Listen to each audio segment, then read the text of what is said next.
உலகெங்கும் நிறைந்திருக்கும் தமிழ் நேயர்கள் அனைவருக்கும் எமது மனமார்ந்த வணக்கம். நான் உங்கள் ஜோதிடர் அந்தியூர் சுதாகர், பாரம்பரிய முறை ஜோதிட ஆராய்ச்சியாளர். இன்று நாம் காணக்கூடிய தலைப்பு மகர ராசி அன்பர்களுக்கு புதன் ஆதித்ய யோகம். உங்களது 6ஆம் அதிபதி புதனும் பாக்யாதிபதி ஆகப்பட்ட புதன், அப்போ இந்த இரு இடங்களுக்கு அதிபதியாகப்பட்ட புதனுடன் உங்களது அஷ்டமாதிபதி, அதாவது 6ஆம் அதிபதியும் அஷ்டமாதிபதியும் இணைந்து பாக்யாதிபதியாக நிலையில் உங்களுக்கு 2ஆம் பாவத்தில் நிற்கக்கூடிய இந்த புதன் ஆதித்ய யோகம் எப்படி இருக்குன்னா, குரு பார்வையில் உங்களது 6ஆம் பாவத்தில் இருக்கக்கூடிய குரு அவரது 9ஆம் பார்வையில் பார்க்கக்கூடிய இந்த குரு பார்வை, அப்போது புதன் ஆதித்ய யோகம். இந்த அமைப்பு மகர ராசி அன்பர்களுக்கு எப்பேற்பட்ட பலனை தரப்போகுது, எப்பேற்பட்ட மேன்மைகளை உருவாக்கப் போகுதுன்றதை இந்த காணொலியில் தெளிவாக விவரமாக நம்ம பார்க்கலாம். நம்ம சேனலை சப்ஸ்கிரைப் பண்ணாதவங்க பண்ணிக்கோங்க, பெல் பட்டனை கிளிக் பண்ணி ஆல் ஆப்ஷனை கொடுத்துக்கோங்க. அப்போ தான் அடுத்தடுத்த காணொலிகள் உங்களை உடனடியாக வந்து அடையும். அப்போது புதன் ஆதித்ய யோகம் மகர ராசி அன்பர்களுக்கு உங்களுக்கு எப்போவுமே புதன் யோகி தான். அதே நேரத்தில் சூரிய பகவான் அஷ்டமாதிபதி, இவர்கள் இருவரும் இணையக்கூடிய இடம் உங்களுடைய குடும்பஸ்தானத்தில். அப்போ குடும்ப தனம், செல்வம், செல்வாக்கு. புதன் ஆதித்ய யோகன்றது நாம் செய்யக்கூடிய ஒவ்வொரு செயலும், பேசக்கூடிய ஒவ்வொரு பேச்சும் மற்றவர்கள் உங்களை கண்டு வியப்படைகிற அளவுக்கும் எந்த இடத்துல போனாலும் நீங்கள் போல்டாக நின்று பேசுவீங்க. அந்த பேச்சுக்குன்னு தனித்துவம் உருவாகும். அப்பேற்பட்ட ஒரு அமைப்பு தான் இந்த சூரியனும் புதனும் இணைவது. அப்போது இந்த இடத்துல உங்களுக்கு என்ன நடக்கும்னா, உங்களுக்கு குடும்ப ரீதியில் இருக்கக்கூடிய பிரச்சனைகள் தீரக்கூடிய ஒரு காலமாக இருக்கும். ஏன்னா ரொம்ப நாட்களாக கணவன் மனைவிக்குள் இருக்கக்கூடிய பிரச்சனைகள் தீரக்கூடிய ஒரு காலம். அதே நேரத்தில் குடும்ப ரீதியில் பிள்ளைகளுடைய வளர்ச்சி முன்னேற்றங்கள் ரீதியில் இருக்கக்கூடிய சிக்கல்கள் தீர்ந்து அவர்களது முன்னேற்றத்தை நீங்கள் சந்திக்கக்கூடிய ஒரு காலமாக இது இருக்கும்.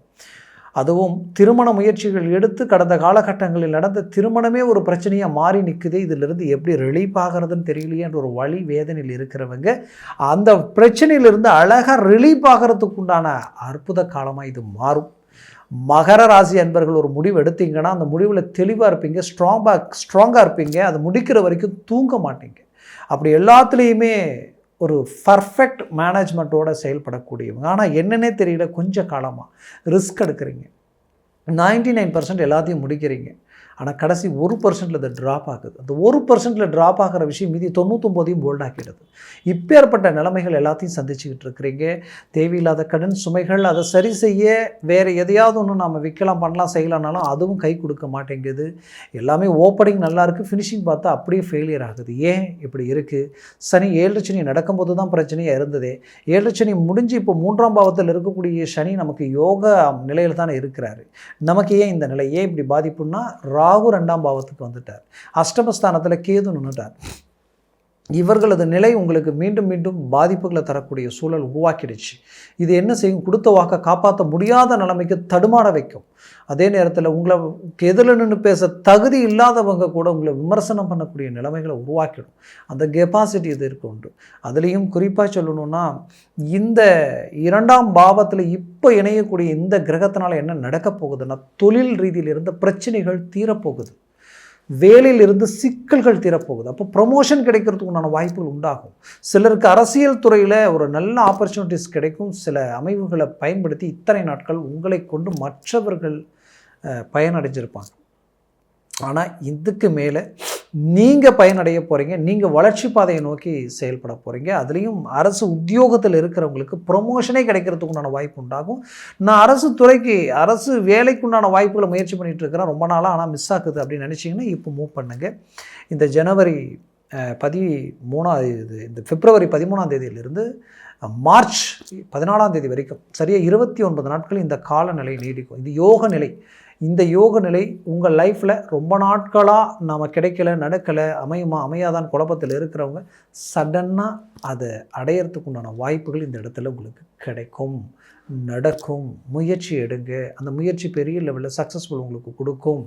அப்போ அதே சமயம் இங்கே இந்த இடத்துல என்ன நடக்குது, தனஸ்தானத்தில் இது நடக்குது இல்லையா, நீண்ட நாள் கடன் சுமைகள் இது உங்களுக்கு 2ஆம் பாவத்தில் நடக்கிறதுனால நீண்ட நாள் கடன் சுமைகள் தீர்றதுக்கு உண்டான வழி பிறக்கும். அந்த வழி உங்கள் தொழில் ரீதியில் பெரிய லெவலில் உங்களுக்கு சில ப்ராஜெக்டுகள் அமையும்.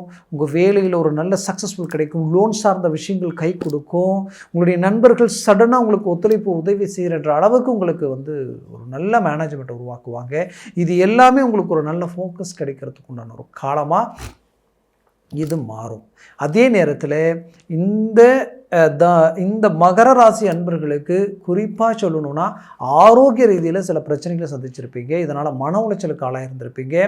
இனம் புரியாத பதட்டம், பயம் உங்களுக்குள்ளே உருவாகிருக்கும். அந்த பதட்ட பயம் உங்களுக்கு ஒரு படபடப்பாக மாறி இருக்கும்.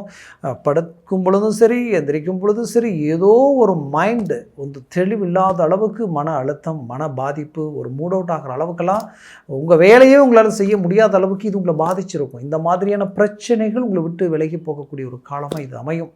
ஆக மொத்தத்தில் மகர ராசி என்பவர்களுக்கு ஒவ்வொரு ஸ்டெப்பும் உங்களுக்கு சாதகமாக மாறப்போகுது. வெளிநாடு முயற்சிகள் கை கொடுக்க போகுது. ஏன்னா ரொம்ப நாளாக முயற்சி எடுத்து சக்ஸஸ்ஃபுல் ஆகலாம்னு நினச்சிங்கன்னா இப்போ மூவ் பண்ணுங்கள், சக்ஸஸ்ஃபுல் ஆகும். நீங்கள் வெளிநாட்டில் இருக்கக்கூடியவங்களாக இருந்தால் நான் சொன்ன இந்த குடும்ப பிரச்சனைகளும் சரி, தொழில் சார்ந்த இழப்புகளும் சரி, வேலை சார்ந்த பாதிப்புகளும் சரி சந்திச்சிருப்பீங்க. இழந்ததை மீண்டும் அடையக்கூடிய ஒரு காலமாக மாறப்போகுது. ரீஎன்ட்ரி கொடுக்க போகிறீங்க. உங்களை மற்றவர்கள் கண்டு வியப்படை அளவுக்கு உங்கள் மேனேஜ்மெண்ட் இருக்க போகுது. ரொம்ப நாளாக எனக்கு புத்திர பாக்கியம் தடையாயிட்டே இருக்குன்னு நினைக்கிறவங்களுக்கு இப்போ புத்திர பாக்கியம் கிடைக்கிறதுக்கு உண்டான வாய்ப்பும் உருவாகும்.